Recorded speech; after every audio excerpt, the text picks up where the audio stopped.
Well, this is interesting because, again, back to this area of creativity, I don't know if it's possible to set up a business primarily as a commercial entity using creative arts. I think it almost has to come the other way around, that you believe you've something of creative value and you start from there.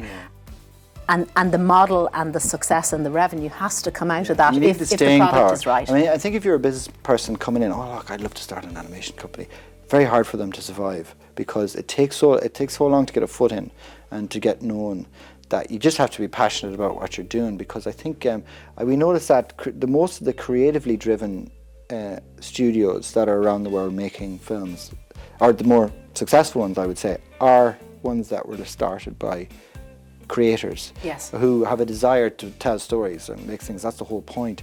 The Architects of Business on JOE, in partnership with the EY Entrepreneur of the Year programme, telling the inspirational stories behind Ireland's most successful entrepreneurs. Hello and welcome to a brand new episode of the Architects of Business on JOE in partnership with EY Entrepreneur of the Year, where you will hear the inspirational stories behind some of Ireland's leading entrepreneurs.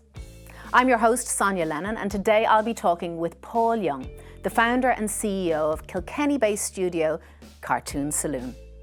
This animation studio is 3 times Academy Award, BAFTA, Golden Globe and Emmy nominated. And along with his co-founders, Tom Moore and Nora Twomey, Paul has brought to life his dream of being a full-time illustrator. Paul Young, Cartoon Saloon, you are very welcome to the studio. I absolutely love your company. I love the work it does, and I'm not alone. It has been a phenomenal success.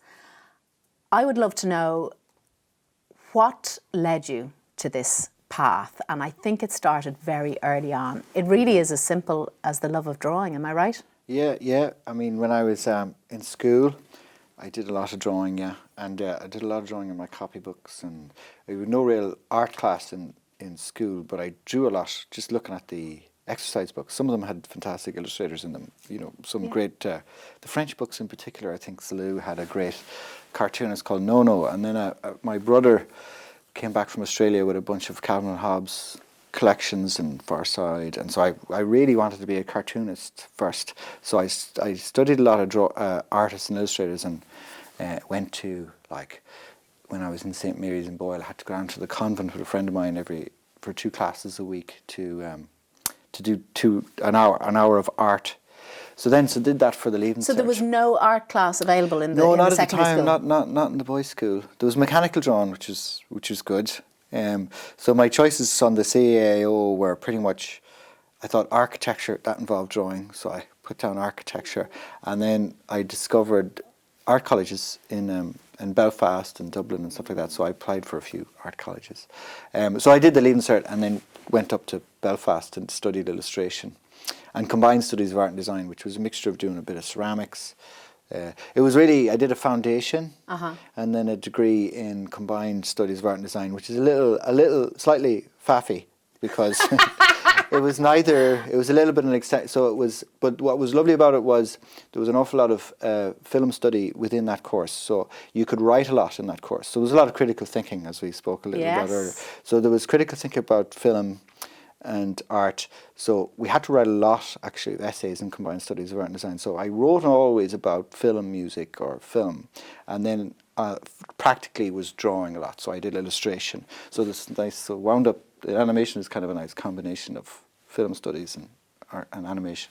So the FAF suited you in the end? Yeah, it did, really, yeah. And it also allowed you to create your own course in a way, because combined studies was like you could go to any department in the college and do a bit here and there. So I discovered people like Ralph Steadman and Jules Pfeiffer, all these great cartoonists, New Yorker cartoonists, who were great drawers, but with one drawing could tell a very interesting story, just like one panel or a few panels. And then obviously animation was a larger extension of that.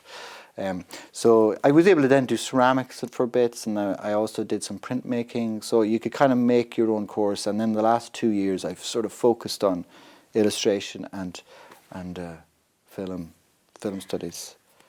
And I know, certainly from my point of view, I remember when I had those moments when I was a kid, and I got really excited by what other people were doing and inspired, and that you're just on fire with this notion that this stuff is happening on the outside world. Was it a little bit like that for you? Yeah, well, I didn't even really realise that there was you could sort of do animation even at that time. I went out. I really wanted to. I knew people drew, but I knew it was a tough life to be an illustrator, I think. And I tried it. I went to Brighton and I went to Edinburgh for a while, visiting my brothers really. And I lived in Greece for a while, and I did caricatures in the street with these couple of Ukrainian guys one summer, which was awesome. It was the first time I ever earned money drawing, because they would do these portraits of people on the beaches. Yeah.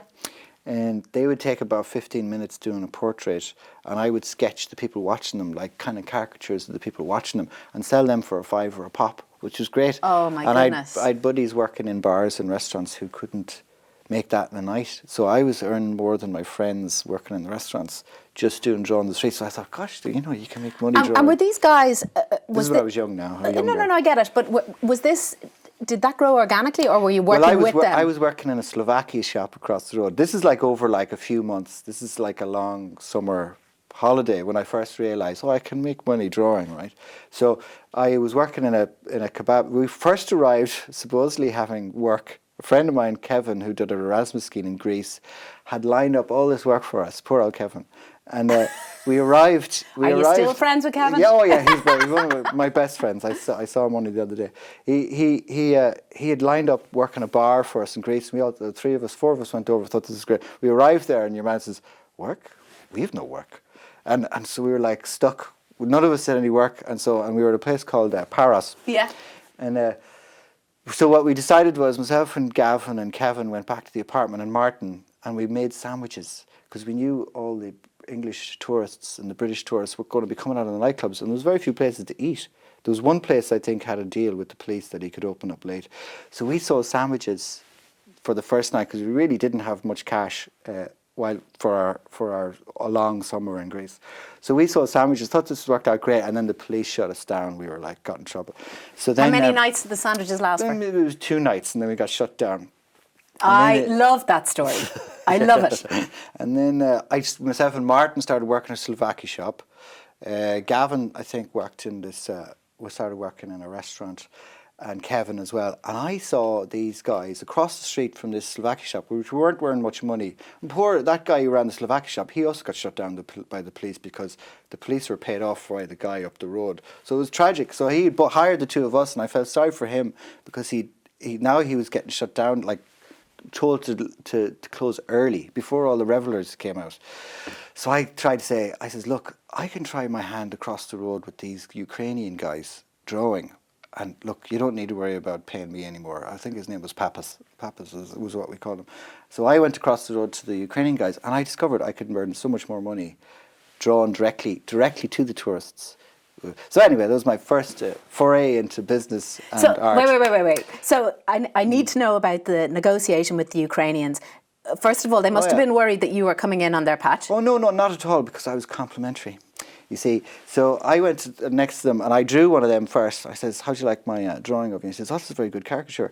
And he did a quick drawing of me and says, "Do you mind if I sit with you guys?" Because they had lights and the whole shebang. They were doing this. They did this all year and went back to the Ukraine and lived off the proceeds of their summer in Greece, that's what they did. So they did really beautiful portraits. Like, they took a long time. They'd have kids would sit down, their parents, and do these lovely portraits, like with lovely drawings.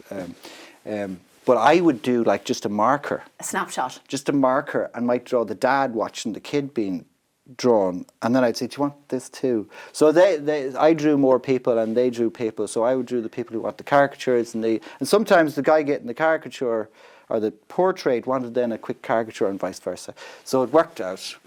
And perfect symbiosis. Yeah, good symbiosis. So I wasn't trying to do portraits like the two guys. I was doing very much caricatures.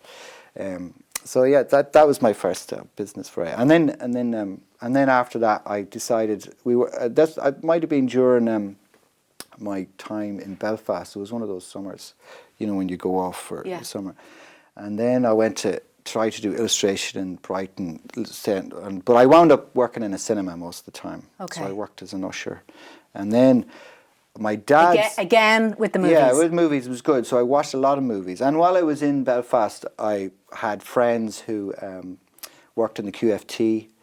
And so I had 3 friends there, and they were allowed 3 guests, or a guest in every week. So I was able to go 3 times a week. So I would go for free, and I'd see every kind of movie that was coming out for like 3 times a week. I would do that for about a year, 2 years. I was going in there all the time, most into the cinema. So I consumed a lot of film. And you mustn't have even realised the impact of that at the time. Yeah, I think it taught me a lot. Yeah. Massive amount. It did teach me a lot, and it taught me a lot about music and picture and sound and picture, I think, because I saw so many, and it was the movies that were shown on the QFT were the ones that you wouldn't, they were like art house. Yeah, and I think I saw Reservoir Dogs in there before it was pushed out wider, or it was Man Bites Dog. It's a tough movie. I wouldn't recommend it for everybody. But random stuff like that, and just anything that was going to be there that was interesting. Yeah, and like really different ones, like a lot of really beautiful French movies and. So a difference between extreme and just art house. And then obviously I love the big tentpole pictures as well, which I'd go to in the other cinema. So I tried to mix it up, obviously. But very hard. Nowadays, actually it's a funny thing, because I think nowadays, at least cinemas curated what you're reviewing. Nowadays it's almost like option paralysis. Is that a term? I think Einstein said. Einstein wore the same clothes all the time because he didn't want that option paralysis. Do you know that? Yeah. And with Netflix and Amazon, there's a bit of that. You go onto your Netflix and there's just too many things, and you wind up spending half an hour trying to find something. You give up sometimes. Yeah. So that's why Steve Jobs and Einstein always wore the same clothes, because they wanted to avoid too many options, and they didn't want to have to make too many decisions in their day.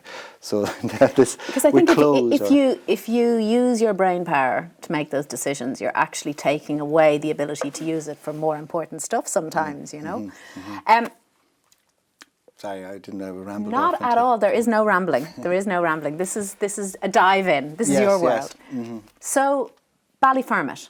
Yeah. When did that kick in? So that my dad, when I was over in Brighton trying to do the illustration and working in the cinema, and I was hanging out with my brother and his just married wife, annoying them by spending too long in their house. Yeah. So I no disrespect on your character or anything. But I knew what my time was. I needed to go.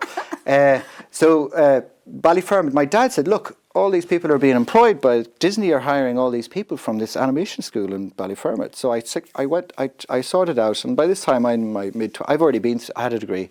So I decided to go to Ballyfermot and learn animation, because I thought at least 9 to 5 I could be drawn for a living in a studio like Disney in Paris or somewhere else. Or there was at the time a couple of studios in Dublin. There was Turglyph, there was Brown Bag had started out of Ballyfermot as well, about 5 years before us. So I thought, maybe there's options in the animation. But by the time myself, Tom and Nora, I met Tom there and Nora, when we were finishing up, all those jobs were kind of gone. That hiring spree had gone, and the only options were to go into computer games. I think it was Tomb Raider had been out maybe that year, the year before, so computer games were booming. This new kind of CGI, high tech, like Sony PlayStation. Some new consoles were doing really interesting computer games. So a lot of animators were going off to work in UK in computer games, and we weren't that interested in that. So I met Tom in because I was doing the odd bit of job, and so was Tom. Tom had a young child at the moment with Lieslot, so he was like I think that was like, we always talk about it with Tom, but I think it really focused him. Having a child very early on, so he was working while in college, very determined to be an animator. He really wanted to be an excellent, and he was a really brilliant animator. He improved so much even over the years in the saloon. He first of all wanted to be a really good animator. That was his focus. Whereas I wasn't that bothered about being an animator. I was more interested in film in general. And Nora was also training to be a really good animator and wanted to be a director eventually and all that. So. We wound up getting the job. I was afraid to take on myself. I met Tom at a party in my house one time. He just came along, and we had a big party in my house with friends from Boyle, and I think this is before Ballyfermot. This is during Ballyfermot.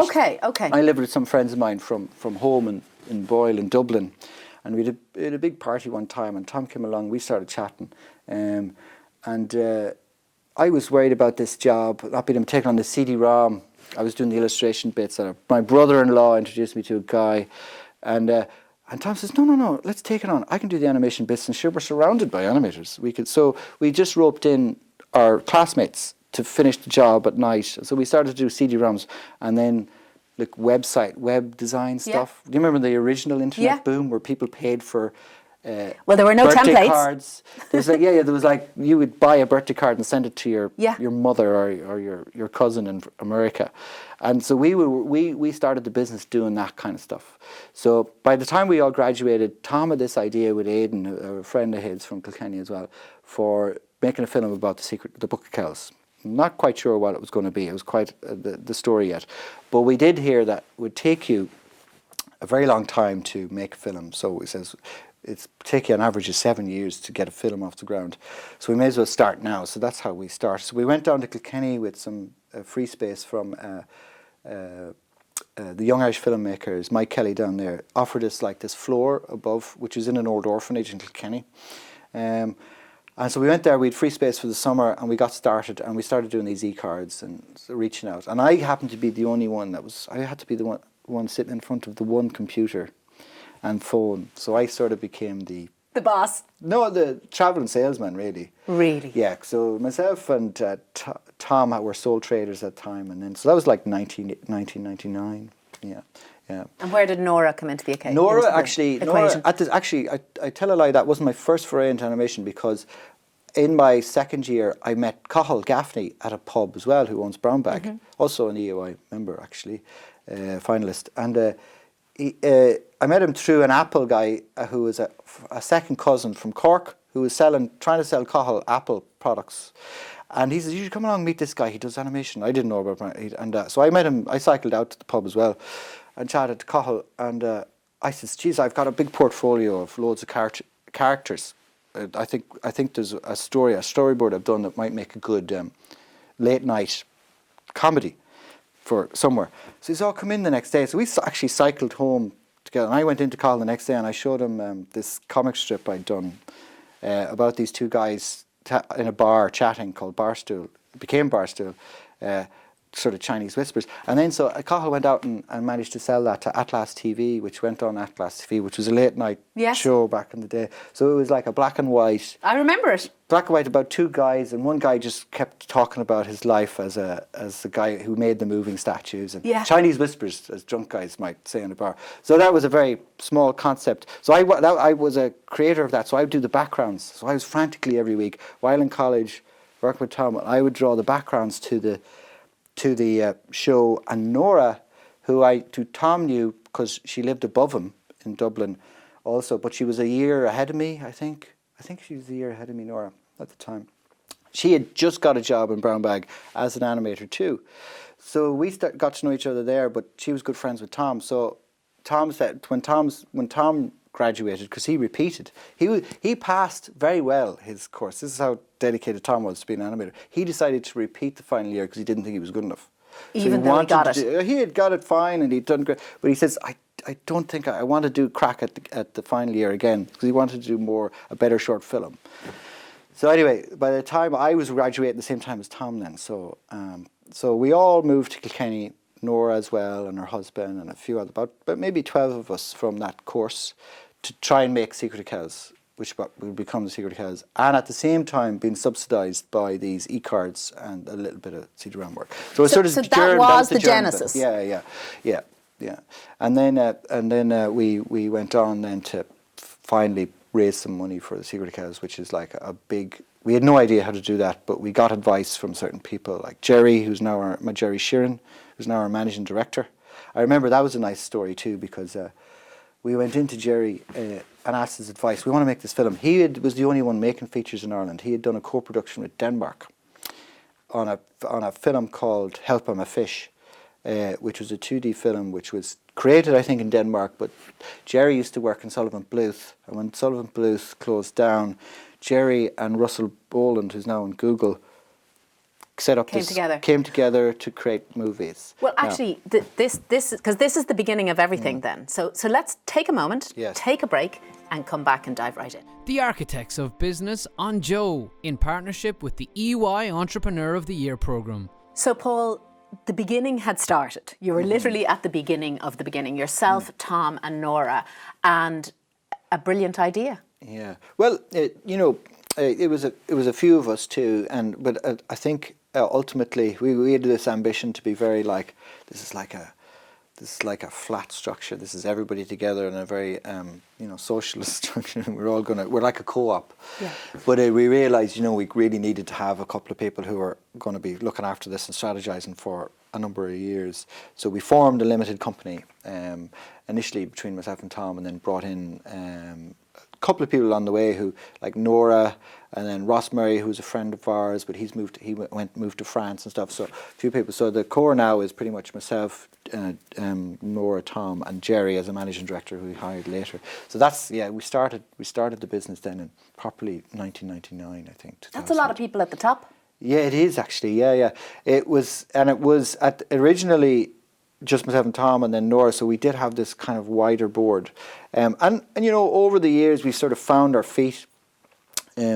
I stopped doing so much illustration because there's so many other people in there that could do it well, and each person in the crew. We had a great help from a friend from Boyle, Des McLaughlin, who sped us up a bit because he kitted us out with computers and signed the lease for our computers. He was a friend of my dad's, and he helped us fast track a bit by getting everybody a computer to make these e-cards. So and huge capex at the top for you guys. He became a guarantor for, I think, like a lease of like 50,000 or something, or 25,000, and he helped us get that loan from the bank to get these kit stuff. So he kit out the computers then, because he's got a computer company in Trojan in Boyle. And was that on an equity basis or no, not at all. Business angel, just helping out. Amazing. Yeah, just helped out, and he would come down and help out in ways. And then I found myself doing more as a producer. I became a very reluctant producer. I didn't even know what that meant initially, but it was advice from Jerry. He says you need to go over, and we found somebody from Screen Ireland, which was a great body for getting development money. So we had Nora done a short film, and so had Tom. So they became kind of directors.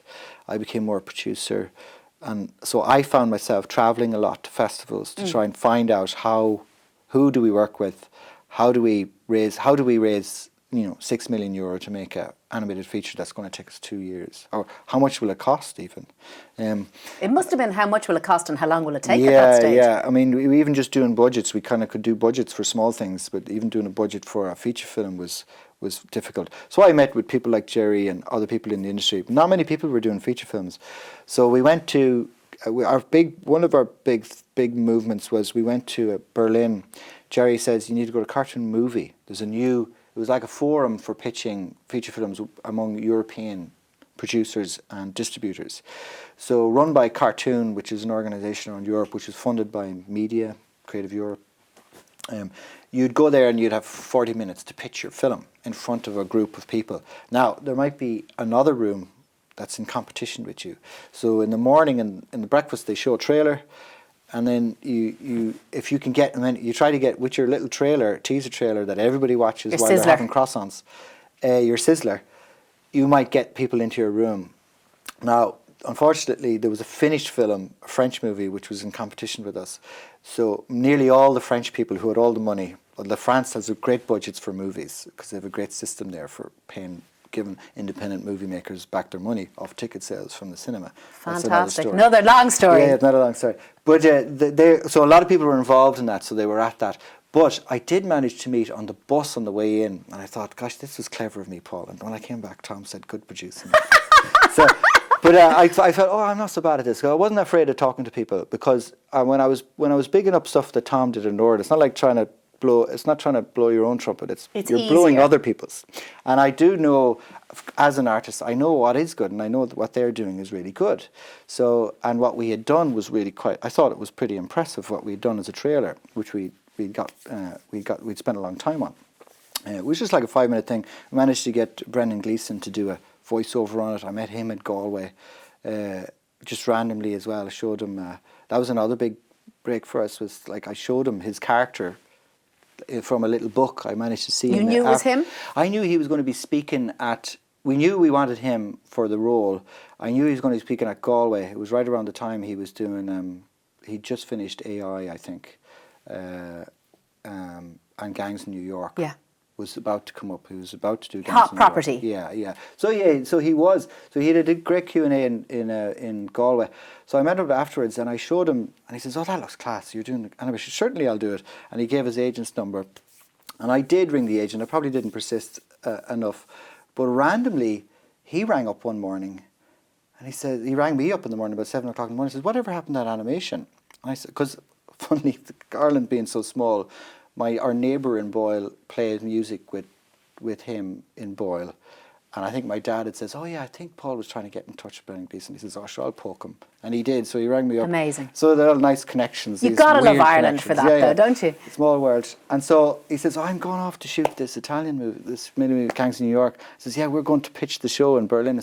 And I says, "Oh Jesus, could we come up to you today and record it?" And he says, "Fair play, sure, come on up." So we did, and he did us a nice. He doesn't normally do voiceovers, but he narrated a poem. So we had a poem on all our animation. So it was a poem he wrote, that the lads wrote, that one of the monks might have written, right? Imagining what one of the monks who did it. So he narrated that, and we used this over in the pitch. But on the way on the bus, I met a producer called Didier Brunet, who was I didn't know at the time, but he was the biggest animation producer in France. He had just in the middle of making Belleville Rendezvous, which ultimately got nominated for an Oscar, and he'd made this amazing short film called The Old Lady and the Pigeons, which I loved. So I knew at least if somebody was doing something that we thought was great, then they could be a good partner. So I just overheard him on the bus saying they needed animators, because I was always pitching for work too for the studio, to feed the studio. And so I annoyed him. He got the face in him when I interrupted him and this guy from the BBC. Says, "Look, we've got loads of animators in Ireland. She'll come and we'll try to do that cycling sequence for you with all the cyclists." Because I just overheard him. And he went, "Okay." And I said, "And we're pitching a show. Will you come?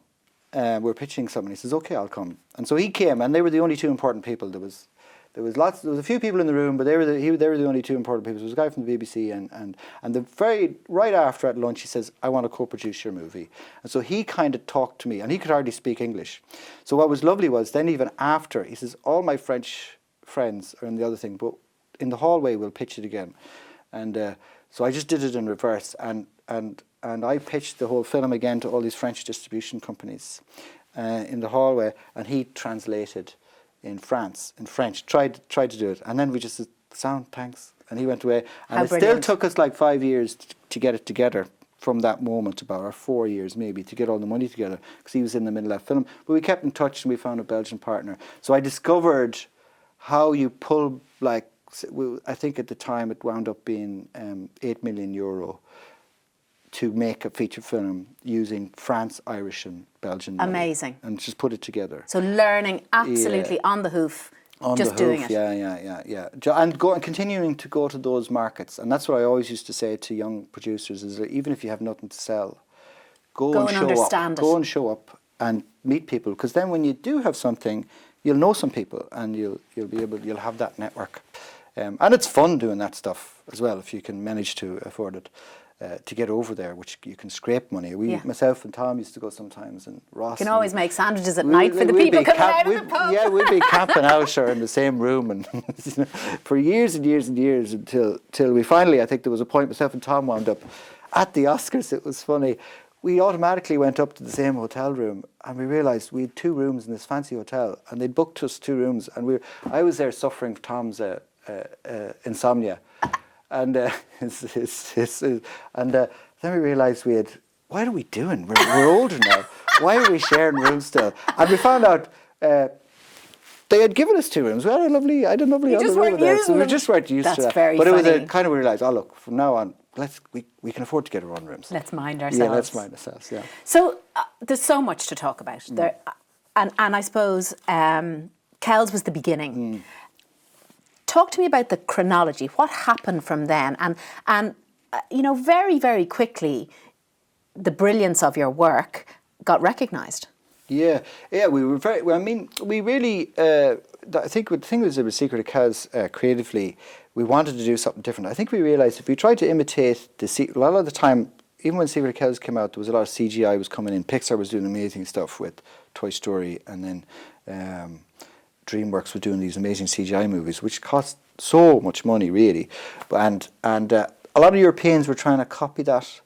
And we says, look, we love drawing and we love illustrations, we love comics and stuff like that. So we stuck to our guns. And Didier was a big help there, he says, because we tried to do classical Disney 2D. And he says, well, why do you make it look a lot more like the actual Book of Kells itself, and which was very flat. So we drew more inspiration from the thing we were drawing from, which was the Book of Kells.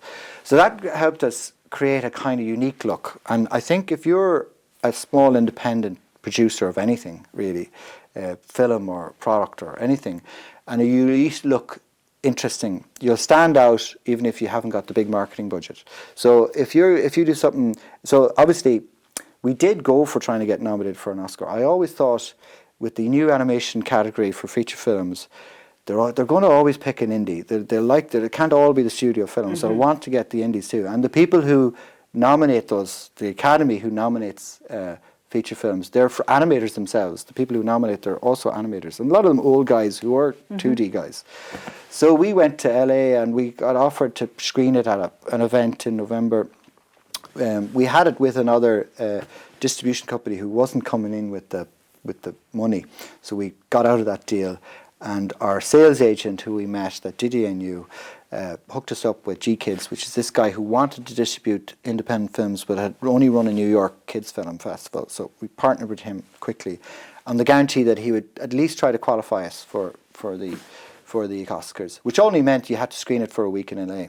You know, the film had to be in a cinema screen. So it was doable. It was doable, but also important to go there and talk about it. So we went and what's lovely about over there, they're very welcoming. I mean, the studios, we went to Pixar twice. I screened Secret of Kells twice in Pixar there to their own animators. We screened it in Disney and DreamWorks. We just got in touch with them, and we found some champions in LA who really loved the film.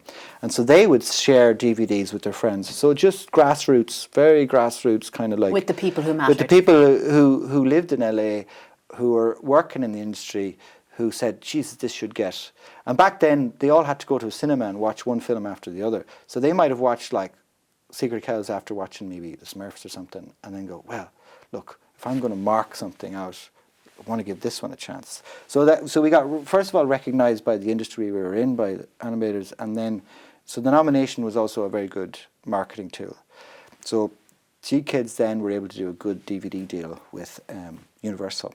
Were you growing to love the art of negotiation at this stage? It seems to me that this was bubbling up. Not so much. I'm terrible. I don't think I'm a very good negotiator. I'm probably a better salesperson. I realise I'm not a bad salesperson. I'm quite good at pitching stuff. We have to pitch all the time. So yeah. You go to MIPCOM, every half hour for 5 days, you're pitching new people. And I got a buzz out of that. And I got a enjoyment out of meeting new people as well. And it's like, that's when kind of myself and Tom realised the differences between us a little bit. And I was a bit reluctant because I was missing drawing. But at the same time, I could see, I can be useful doing this. So I remember the first time we went to MIPCOM and myself and Tom walked into the place, which is a giant building of people selling TV shows. Like you got a Warner Brothers booth, and you got the big ones like Disney and Warner Brothers on the top with fancy suites of this big, and out the balconies of this big building, and then you get in the bunker, you have everybody else. So you have like small distributors from all over the world, like everywhere. And so it's quite daunting. And so you go into the room and you see animation everywhere, and you see all these like TV series, 52 episodes and all this sort of stuff. And Tom would like, oh my God, look at all that crap. How are we ever going to make a dent? And I says, yeah, Tom, look at it's all crap. We're bound to be able to make an impact. So I had quite an opposite view, and we've leveled out over the time. I was quite the optimist, and he was the pessimist. We've leveled out a little bit now. It's great, but so he was great at being a director and leading teams and creative, and a great director and a brilliant visual person. And so I decided, well, I should try and now go do the sales and try and get us the money. And, so while all that is happening, the work is happening back home. The film is happening anyway, as the funds are being raised. Yeah. And all of a sudden then, not so all of a sudden, you're nominated for an Oscar. Mm-hmm. And that is the beginning? Yeah, and it didn't really make an impact the first time. I think what happened was we got lots of people like agents and in CAA and all, like wanting to represent us, but they didn't quite understand that. Like for them, an Oscar nomination for somebody like Tom, because it was Tom who was nominated as a director, they just wanted to give him millions of bucks to produce, to go direct a film in LA in a studio. I can get you a job here, but Tom wasn't that interested in that. Thankfully for me too. But Tom just continued to want to make his own movies. Like he had Song of the Sea now, germinating already. So trying to figure out how they could help us was hard. And at that time, we had just done a TV series as well called Skunk Fu. It was like 2 buses coming at once. We spent 5 years trying to raise money for a TV series where we did the same thing, cartoon movie, pitch the show, and all of a sudden we went from 15 people to 75 to make the feature and the TV series, co-productions as well. There was about 200 really on the film across the country, but we reached a black hole, so we dropped off after we finished Secret of Kaz, and even when the nomination happened, we were in a crisis meeting because we had no money left and we were letting everybody go, and then we got nominated, which was fine. So then we were trying to figure out how can we afford to get over there to even take advantage of this. So so why was that? Why? Well, we made a big mistake. We didn't have any slate lined up. We just thought, because we had some ideas about what to do next, but making 2 things at the same time, like a TV series and a feature, both at the same time, with dramatically moving into a new building, meant we were consumed with just making those things. So we didn't have another thing lined up in time to roll into, so that crew could roll it. Now over the last 6 years we have that down, so we always have at least three productions in the pipeline. So when one finishes, there isn't a big gap from the next one. There might be another production happening here, so people can spill into that. So that took a long time to figure out. But because we still weren't really well known, and we did have other ideas for TV series and a feature, but it just takes so long to raise the money that you can never underestimate that. So we had just a big gap, and then we had to do more commercials again. Well, that was my next question. Yeah. There must have been commercial work happening at the same time. So we always had that little bit of service work happening. So we would do bits of movies or commercials, or we might co-produce another movie. Somebody might have a movie that's happening in Germany, and they want 10% from us, and we would try to raise 10% of that money using our UK, Irish contacts and some money from maybe Screen Ireland, taking advantage of the tax rebate that's and then execute that, but it never makes you enough money. So here's the thing. Certainly, as somebody who has always been involved in creative industries, we've got three artists, essentially, one reluctant producer within them. And you said earlier, we love drawn, which sounds like the T-shirt for the whole company. Yeah. It must be very difficult to value the thing that you love doing the most. Yeah, and I think we undervalued ourselves for a long time. Now, maybe that's part of the market too. I mean, maybe wasn't that a lot of, the media goes in bubbles a little bit too. At the moment it's amazing. There's so much content being produced. But there wasn't a great deal of people doing stuff. But there was successful companies around Europe that were earning money and doing well. But I think in general, we didn't value ourselves. Also, we were a creatively led company, and we only really cared about, as long as we got paid, we were fine. But we were treading water a lot. And it sounds like you hadn't really figured out how to make a profit on how to captain the ship at that stage. Yeah. We could raise money for the films. We certainly had contacts that would get us to work, but we weren't getting paid enough. And I think there was a certain point, I was talking to my brother, and he says, in my business, we're always the highest bidder. We're always way above the last person. And that's because we think we're very good at what we're doing, right? And they were. So, and he was leisure management consultancy company, in England, and we're always the highest bidder, and we might lose lots of jobs, but we get the good ones. The value of the ones we get are worth it. Yeah. So we get the good ones, and also the clients are better because they're not micromanaging you. Because, if we're giving you all this money to do something, we're not going to spend more money of our own time making micromanaging.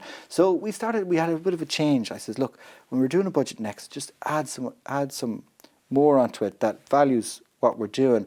And also you ever said, look, if you give us this money, you won't have to worry so much about creative retakes. We'll be able to do them up to a certain level, and you're going to have something great. But we don't get out of bed unless we're getting this. That kind of way. So we just valued our own ability to do. do things. And then, so we did less work, and the service work became more valuable. So we did then a strategic plan after doing it. We did a course. And you led that? Yeah, I went on this course, Screen Leaders course. I'd done a couple of them, but we did one, and we instead of doing the strategic plan ourselves, because there's three of us, Tom and Nora would come up to some sessions, and then we brought in a consultant, and he literally did our strategy. And what we came to was that we just need to have the pipeline filled. So not worry so much about it being service work or our own work, as long as it was paying okay and the work was interesting. And funnily enough, the work that paid more was more interesting creatively as well, usually. So we lost jobs. That surprises me that you say that. Yeah, but the ultimate goal is to be doing our own IP, which we're at now, where there's maybe 160 people in the company and growing, but we're only doing stuff that we've come up with inside the studio, which is great. That's where we've wanted to be. So no more service work? We're not doing any more service work. Although up until like a year ago we are, but we started another company to do the service work in partnership with Canada. Company in Canada. So we kind of, offload I'm kind of still able to have the conversations with you. You can people. still make the margin, but you don't have to do the work. Well, we don't take any money out of that company at all. That's its own studio. But also, part of that is, I mean, maybe it'll generate, maybe it'll personally mean something to us down the line, but that wasn't the point of it. Okay. The point of it really was to keep animators in Kilkenny, and also not to be having to turn down interesting work from the likes of, like, you know, Amazon or Disney or Apple, and also keep those relationships going where they might necessarily have the bandwidth to take on your TV series, but they need our help to make stuff.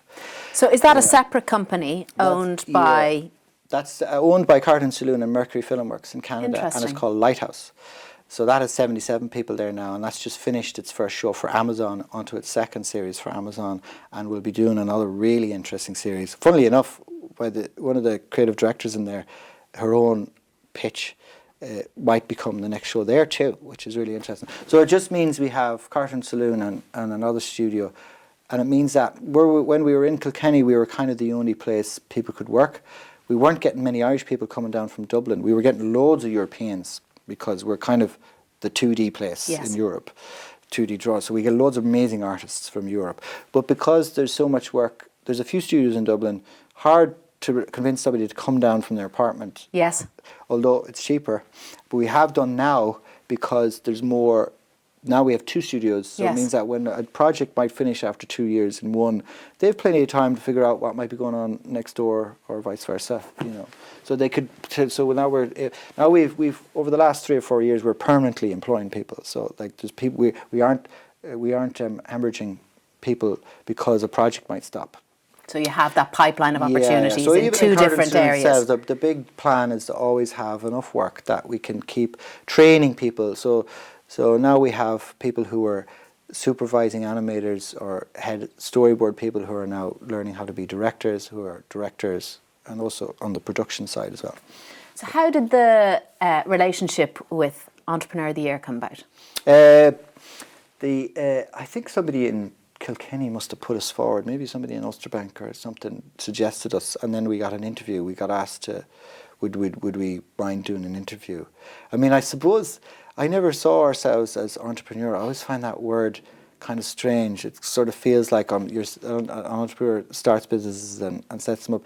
And so I was worried about that because I'm a reluctant producer for a start. Mind you, this from the man who made sandwiches to sell to club goers. Yeah, that's pretty entrepreneurial. Do you know what? I think most entrepreneurship starts from desperation. Yeah. We did spot a niche in the market there actually because there was no places open. That's true. But But then I thought, oh, this would be interesting. I thought it would be a great opportunity to learn stuff and meet people who are not from animation. But I thought entrepreneur to me was a lofty title, so I was a bit reluctant to then. But you know, it just means somebody who starts businesses and tries to create something that might not have been there before. So I understand it better now, and I really appreciate all the people. Are you at one with the entrepreneurship title now? Yeah. But still, it's pretty much a business the business we're in is very driven out of a creative desire to just tell stories, really. And I think we set up a business, myself and Tom and Nora, in order to do that, really. Well, this is interesting because, again, back to this area of creativity, I don't know if it's possible to set up a business primarily as a commercial entity using creative arts. I think it almost has to come the other way around, that you believe you've something of creative value and you start from there. And the model and the success and the revenue has to come out of that if the product is right. I mean, I think if you're a business person coming in, oh look, I'd love to start an animation company. Very hard for them to survive because it takes so long to get a foot in and to get known that you just have to be passionate about what you're doing. Because I think we noticed that most of the creatively driven studios that are around the world making films, or the more successful ones, I would say, are ones that were started by creators who have a desire to tell stories and make things. That's the whole point. And they only draw in their crew because they also want to do that. And then and as long as you can earn money and you can grow the business or sustain, as we're trying to do now, bring up new people to be those directors, you need to have the money coming in. And and you can bring in the budgets and do it, and you make a little bit of a margin so you can invest in new equipment and all that's great. But then a lot of people, get into the business to make toys and do that, and they can come in a kind of merchandising thing, and they can come in a cynical way, and they can raise money and stuff, and it can be a disaster. The big successes like Peppa Pig they were creators who told great stories. They told Peppa Pig was really, really good, and naturally out of that, they saw business opportunities to do toys. Because after it was widely seen by many eyeballs around the world, they were able to create the toys. It had already connected. Yeah. So our next, that's what we're doing next. We just hired a head of licensing actually for the company, and we've got an interesting partnership we may be doing with a big agency from Japan. Because we have roots in Japan and China and the US, we have a few markets where we're pretty good with the movies. They're successful. That has to be the understatement of the interview. A few markets that we've had success with the movies. The funny thing is, we're still fairly niche. We're not like a big Pixar or Disney, but so niche in America is quite big, and niche in China is quite big too. So Puff and Rock, the TV series, went on Tencent there, and I think after 2 months it was seen over 100 million times. That's unbelievable. But so they have it as a special VIP show, but we don't get money for that. We get bumps after. So they paid the licensing and they have it on the show. So because of that, the partner we have in China was like, geez, we gotta do something else. So we're going to make a Puff and Rock movie, and they are going to try to do some licensing first in Asia, around trying to do a movie, just to have something else. So we'll see how that goes. It's very tricky, the licensing part, but we do it in small ways where we have limited edition prints for $500 or €400 of the movies, which people buy on the shop, but it's still quite small. But it still is bringing in it's brought in enough licensing business, which seems like free money to us. Well, it's passive income compared to sitting down and creating which is paid for a few salaries and allowed us to hire now a permanent head of licensing to just grow that. That's an exciting phase to be going into now. Mm-hmm. What piece of work are you most proud of? I'm pretty proud of The Breadwinner because that was a challenge to finance. If you think about it... Spoken like a producer. The elevator pitch it's about a young girl living under the Taliban in Afghanistan who's not allowed to go outside, and it's for kids. So it was seen by so many kids, and it got nominated for an Oscar again, and we were able to get somebody like Angelina Jolie, which helped with bringing in some more people for the money. So I'm pretty proud that we did that. Amazing. Because I think it was after Secret of Cows and Song of the Sea, there was a lot of temptation to do certain types of other movies, and people saying offering deals to do other kinds of things. But he says no, let's first of all, the book is brilliant, and it's a story that kind of matters in a sense. You want to, and then Nora, myself and Jerry, I didn't mention Jerry Sheeran, he was the other big change, was the guy we asked advice from the beginning. After we did our strategy, we realised it's about time we got a managing director who is very comfortable around money and very good at negotiation, and the business affairs side and legal. It's also got very good taste in films, and also has experience from studios. So Jerry was brilliant. totally changed, took a load off myself, Tom and Nora, so we could focus on the development and the production, which led us to The Breadwinner. And actually, Jerry was the one who'd read the book, and I started chatting, and it was a random meeting with a guy in New York at Kids Screen, and he says, I'd like to pitch you this book. And so he pitched us the story, and I said, God, I says, geez, I'd love kids to see that. I'd love some kids to see that. And he says, well, geez, why not? That's what we should try to do. And we said, well, Nora would be great now. So we took it home to Nora, and she read it in one night. She says, she had co-directed with Tom on Secret of Cows. She hadn't directed her own movie herself. So she said, I'd love to direct this. So he says, we do that. So that's kind of how we operate now. We have a creative council. Sounds like something out of the Lord of the Rings or something. But in either order that to or keep back to this, your socialist principles. But we had to realise we have to have some criteria for why we're making the films in the first place. Because if it starts to become commercial, they're going to be shite. Sorry, pardon my language. That's okay. They're going to just turn into like. So is the Creative Council a decision-making matrix? Yeah. This fits the principles? So we kind of came up with sort of criteria, like, because I was spending time in festivals going, oh, that's a really interesting project. This would be really, we need to get money. That could be good. But I was a bit like a busy bee, and not as focused. I needed focus.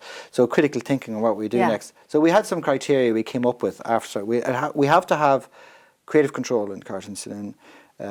We have to be able to at least decide who the director is. We have to have over 50% creative control of the project, or maybe not the money, but at least be of a decision making over the outputs. Over the outputs of the money. So business wise, we have to have at least be a 50% partner. Creatively, we want this director in our studio, not anywhere else. And this is we've turned out loads of films with this. And curiously, we're about to do a beautiful film with Louise, and it came from a really amazing British director who's live action, really famous, has made blockbusters, and he approached us about a book. I can't say who it is unfortunately yet, but he approached us about a book. We loved the book, and Louise loved it, and I had to have that conversation. Says, look, we really want to do this, but we only work with our own directors, and this is like Louise. And he says, okay, like even as a co-director. So I showed him Louise's short film, and he went, of course, I don't want to direct it. I'll be a producer with you. She should direct it. So that's worked out. So that's great. So we're doing this really interesting project now, and it's a very good partners.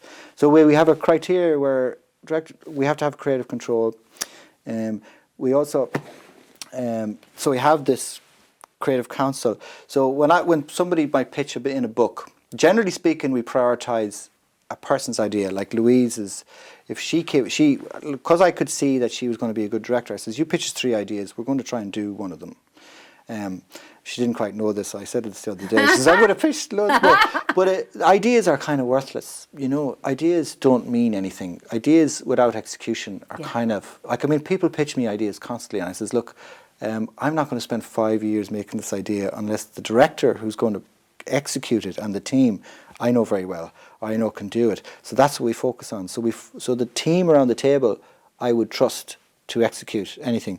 So every month we bring in new projects, or people might come up, have ones they've brought.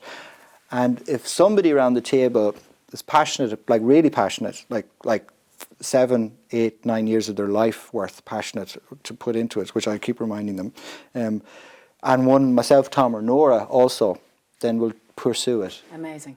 So at least it cuts out, speeds things up very well. We're able to say no quickly to things, and that has worked on a couple of projects really successfully now that have all gone into production and happened fast.